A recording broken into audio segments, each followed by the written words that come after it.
Assalamualaikum warahmatullahi wabarakatuh. Kita bertemu kembali.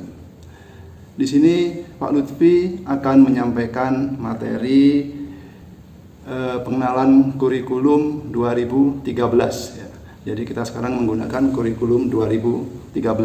Demikian juga waktu kalian SD dulu, tapi kita kenal lebih dekat lagi. Sesungguhnya apa sih yang menjadi ciri khas dari kurikulum 2013? Jadi pada dasarnya kurikulum 2013 adalah merupakan sebuah pembelajaran yang menekankan pada aspek perubahan perilaku dan kompetensi yang berimbang antara sikap, pengetahuan, dan keterampilan. Jadi ada keseimbangan ya, tidak dilebihkan salah satu. Sikap sendiri kita bisa bagi menjadi sikap spiritual dan sikap sosial. Nah, misalkan dalam konteks ini, kalau sikap spiritual otomatis adalah hubungan kalian dengan yang Sang Pencipta. Sedangkan sikap sosial kita bisa katakan adalah secara horizontal, hubungan kalian dengan sesama manusia. Pengetahuan jelas kalian penting untuk mendapatkannya, karena dengan pengetahuan kalian bisa mengetahui banyak hal, bisa menciptakan banyak hal. Tetapi itu masih cuma pada ranah pikir. Perlu diimplementasikan dalam bentuk keterampilan dalam menggunakan pengetahuan yang kalian miliki. Nah, di sini Pak Lutfi tidak akan berbicara terlalu banyak tentang kurikulum 2013. Pak Lutfi hanya menyinggung hal-hal yang kira-kira terkait dengan kalian sebagai siswa dan yang bisa kalian gunakan dalam pembelajaran sehari-hari di SMP Suryo Nugroho. Jadi pada dasarnya, untuk bisa memiliki kompetensi spiritual, kompetensi sosial, kompetensi pengetahuan, dan kompetensi keterampilan, kalian membutuhkan keterampilan 4 hal ya. Kalau dalam bahasa Inggris kita bisa ngomong 4C, 4C ya. Dan itu yang pertama adalah communication, yang kedua adalah collaboration, yang ketiga adalah critical thinking and problem solving, dan yang terakhir adalah creativity and innovation. Maksudnya bagaimana Pak Lutfi? Pada dasarnya kalau kita ngomong communication, berarti itu keterampilan kalian dalam berkomunikasi. Ya, komunikasi adalah keterampilan dalam menyampaikan gagasan kita. Kenapa itu penting sekali?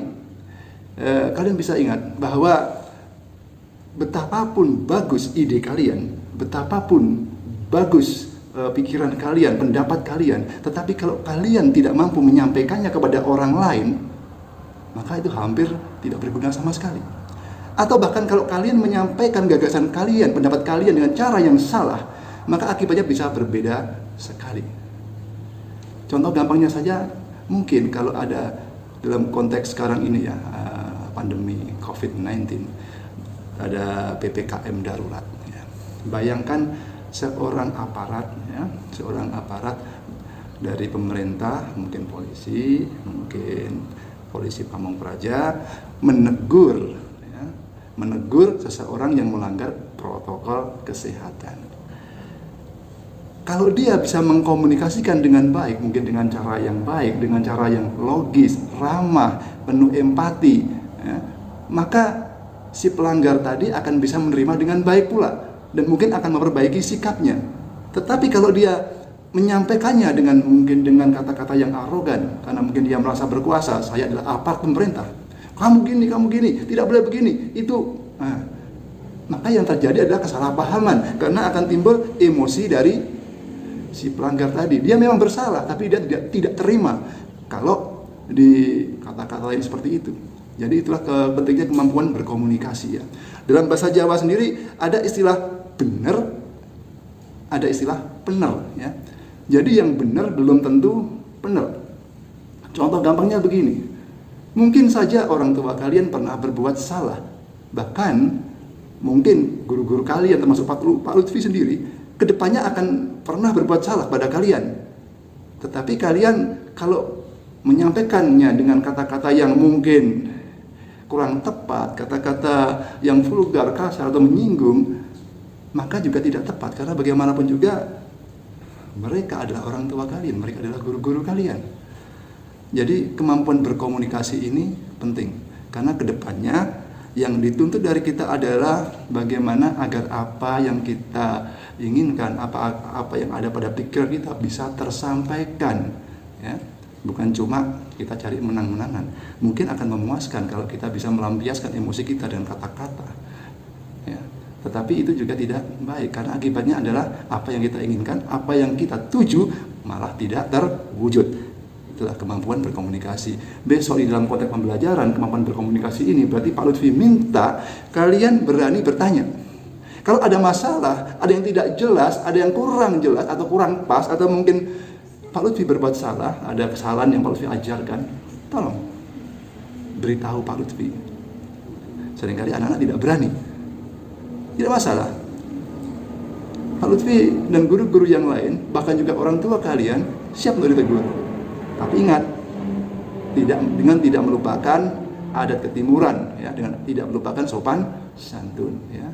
Tegurlah orang tua kalian, tegurlah guru-guru kalian dengan cara yang santun. Itulah kemampuan untuk berkomunikasi. Yang kedua, kemampuan untuk berkolaborasi. Untuk mencapai apa yang kita inginkan, apa tujuan kita dalam K13 ini, kalian membutuhkan kemampuan untuk berkolaborasi, bekerja sama. Ya. Mungkin kalau besok sudah tidak pandemi, ya, atau mungkin pandemi sudah bisa menurun dan kita bisa masuk, itu bisa terwujud dalam konteks kerja kelompok, berdiskusi, kerja sama. Pada saat ini, kalian harus bisa berkolaborasi dengan guru-guru kalian. Agar apa yang kita sampaikan, apa yang disampaikan, pengetahuan yang kalian ingin untuk dicapai bisa masuk ke dalam diri kalian. Bayangkan kalau tidak ada kolaborasi, tidak ada kerjasama. Pak Lutfi, mungkin guru yang lain memberi tugas, kalian tidak mengerjakan, berarti itu tidak ada kerja sama. Atau mungkin, mohon maaf, tapi semoga tidak ada di tempat kita, ya. Mungkin ada guru yang tidak masuk tanpa memberikan mungkin tugas, memberikan apa yang lain, berarti itu ada kurang kerja sama. Nah, sebaiknya kita selaku guru dan murid ada kerjasama, ada kolaborasi. Demikian juga dengan orang tua. Karena bagaimanapun juga, kalau kita masih dalam kondisi daring, bahkan juga luring pun, kalian juga harus kerjasama dengan orang tua. Karena mereka yang membiayai kalian, mereka yang menyekolahkan kalian. Itu dalam lingkup kecil, ya, lingkup antara rumah, sekolah, dan diri kalian. Kemudian yang berikutnya, keterampilan berpikir kritis dan menyelesaikan masalah, critical thinking and problem solving. Itu sangat penting untuk dalam pembelajaran kurikulum 2013. Karena kalau kalian tidak bisa berpikir kritis, ya cuma bisa menerima saja tanpa berpikir kritis, itu berbahaya juga. Pada konteks nyatanya adalah kemampuan kalian untuk mencerna ini benar atau tidak, atau menurut istilah sekarang ini hoax atau bukan, ya, demikian, ya, berita ini benar atau tidak. Itulah makanya sekarang ada gerakan literasi, kemampuan kalian untuk mencerna suatu literasi, suatu bacaan, suatu berita, ya. Karena dalam konteks fikih, konteks kita ngomong fikih, ya, kita ngomong aja logika dalam informasi. Kalau ada informasi turun, kalian harus cross check, jangan cuma satu sumber, cari sumber yang lain, berita yang lain, benar enggak? Gunakan pikiran kalian, logika kalian, benar enggak? Kalau tidak benar, jangan diteruskan pada yang lain. Tidak usah di forward, tidak usah diteruskan di media sosial barangkali, ya. Dan kalau toh benar, kalian harus berpikir juga, itu bermanfaat tidak? Bermanfaat tidak bagi orang lain, bermanfaat tidak bagi pembaca yang lain. Ya. Kalau dirasa itu tidak bermanfaat, lebih baik tidak udah disampaikan. Misalkan terkata berita itu benar, tetapi justru akan kalau disebarluaskan akan menimbulkan suatu kehebohan, suatu kegemparan yang mungkin merusak, ya. Mending kita redam. Ya. Akan kita coba sampaikan dengan cara yang lain. Itu dalam konteks berpikir kritis. Nah, kalau berita itu benar dan juga bermanfaat, silahkan disampaikan. Maka kalian telah berbuat baik kepada orang lain dengan menyampaikan berita yang baik, ya, itu konteksnya. Nah, jadi kalau konteks pembelajaran tentu saja kalian harus juga mencermati, ya, Kalau ada pelajaran dari guru kalian, cobalah berpikir kritis, memahami, karena tentu saja guru kalian tidak mungkin menyampaikan semua materi, keterbatasan waktu, keterbatasan perangkat, peralatan dan sebagainya, ya. Maka mungkin disampaikan poin-poin, kalian harus bisa mencerna sendiri, mengembangkan sendiri. Itu berpikir kritis, dan problem solving adalah memecahkan masalah. Yang contoh paling lugas adalah kalau ada soal, ya, kalian kerjakan memecahkan masalah. Pada sisi lain, misalkan ketika kita pertemuan daring seperti ini, kalian perangkatnya rusak, gimana? Apa solusinya? Atau mungkin kuota habis, bahkan kuota di Kemdikbud mungkin belum turun, udah habis duluan yang kalian punya. Apa solusinya? Gunakan kemampuan komunikasi kalian, sampaikan apa adanya kepada sekolah, kepada guru kalian. Mungkin bisa disampaikan solusi. Kalau cuma kuota diarahkan, oh coba merapat ke sekolah, meskipun tidak masuk di sekolah, bisa ikut wifi sekolah. Atau kalau tidak, kita berikan catatan tertulis, kita sampaikan, nanti bisa dipelajari di rumah, khusus untuk kalian yang ada kesulitan. Ya. Itu problem solving, kemampuan untuk memecahkan masalah. Yang terakhir adalah creativity and innovation. Kreativitas dan inovasi. Kalian harus kreatif. Dan kreativitas kalian, maka kalian bisa mengembangkan. Karena salah satu yang ingin dituntut dari K13 ini adalah kemampuan agar kalian menjadi orang yang kompetitif, yang mampu bersaing. Orang yang mau bersaing, yang mampu bersaing berarti mampu berinovasi, orang yang kreatif. Contoh nyata, ketika di masa pandemi ini banyak warung dilarang, banyak orang jualan jarang buka dan sebagainya, maka mereka yang kreatif mulai beralih untuk ke jual beli online misalkan, ya. Meskipun tidak semua bisa seperti itu, tapi sebagai satu contoh itu bentuk kreativitas, kan demikian, ya. Banyak kreativitas yang lain. Kalian bisa bayangkan, mungkin kalau sekarang mau bepergian takut ada jasa mungkin, ya, untuk dalam konteks orang mau pergi ke pasar takut, di tempat Pak Lutfi sendiri, kebetulan Pak Lutfi ini tinggal di Lawang, ya, di Lawang Kabupaten Malang. Jadi Pak Lutfi kalau mengajar ketika tidak pandemi ini adalah dari Lawang ke Surabaya. Itu kadang-kadang orang mau ke pasar juga agak ribet, repot, kalau ada pandemi takut. Di tempat Pak Lutfi ada jasa penitipan belanja misalkan. Nah, itu kan kreativitas juga. Nah, banyak hal lain. Dalam konteks pembelajaran kalian harus kreativitas. Kalau di materi yang, kalau ada pertanyaan yang tidak bisa kalian cari, di mana? Bah Google misalkan, ya. Tapi ingat, jangan cuma lihat di satu sumber. Biasakan melihat di beberapa sumber. Karena barangkali sumber yang kalian lihat itu adalah kurang tepat, kurang pas, ya. Jadi sebagai penutup, biar tidak terlalu panjang videonya, ya, kita cuma ngomong sebentar saja. Nah, oh ya, maaf sebelum penutup, yang ingin saya sampaikan juga, pelajaran yang kalian terima nanti ada 11 macam, ya, di luar ekstrakurikuler, ya. Karena ekstrakurikuler belum berjalan selama pandemi, maka kita fokus pada pembelajaran pokok. Di situ ada agama, ya, ada PPKN, ya, Pancasila dan Kewarganegaraan, ada bahasa Indonesia, ada matematika, ada IPA, ada IPS, ada bahasa Inggris, seni budaya, PJOK, ya, olahraga, kemudian prakarya, dan terakhir adalah bahasa daerah.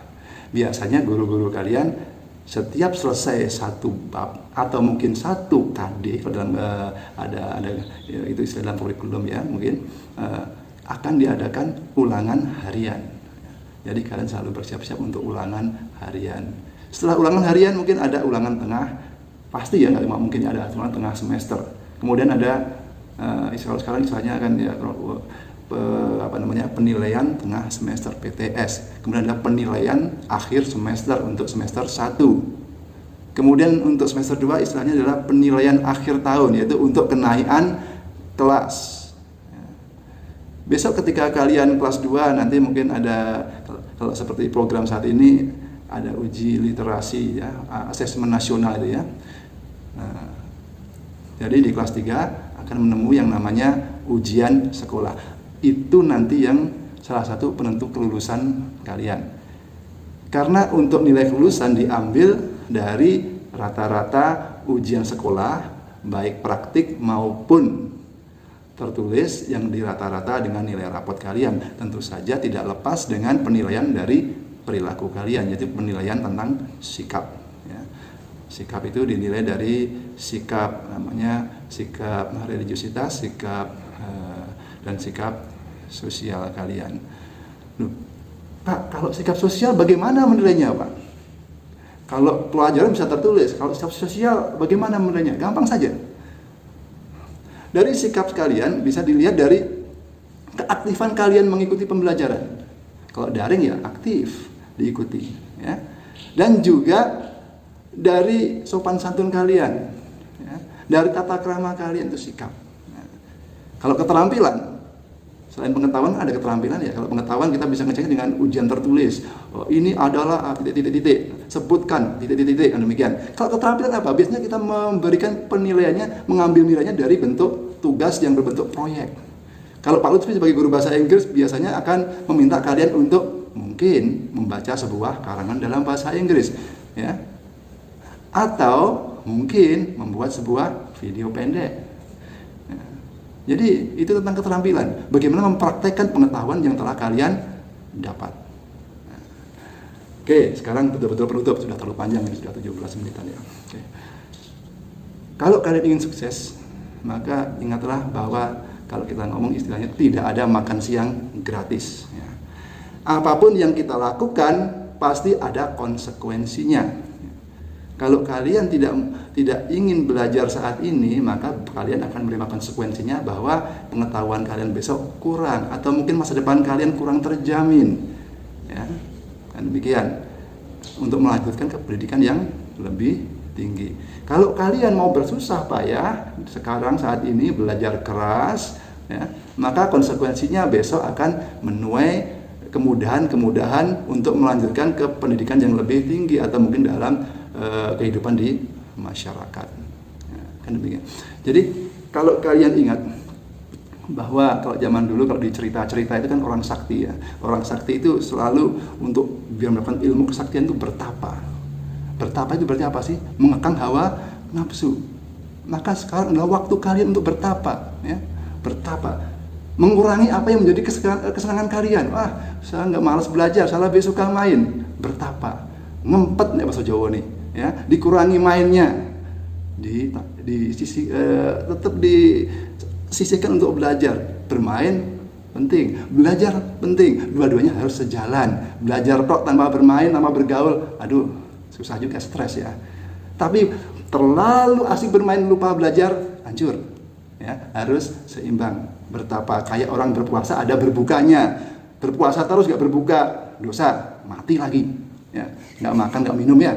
Ya, jadi kita ngempet menahan diri tidak makan tidak minum, tapi ada waktu untuk berbuka. Kalian ngempet tidak bermain, mungkin tidak lihat YouTube untuk seneng-seneng HP-an dan sebagainya, untuk belajar ngempet. Tapi nanti sudah selesai belajar ya, sudah merasa lancar, berbuka ya. Kalian bisa bermain lagi. Demikian. Cukup sekian kiranya. Wassalamualaikum warahmatullahi wabarakatuh.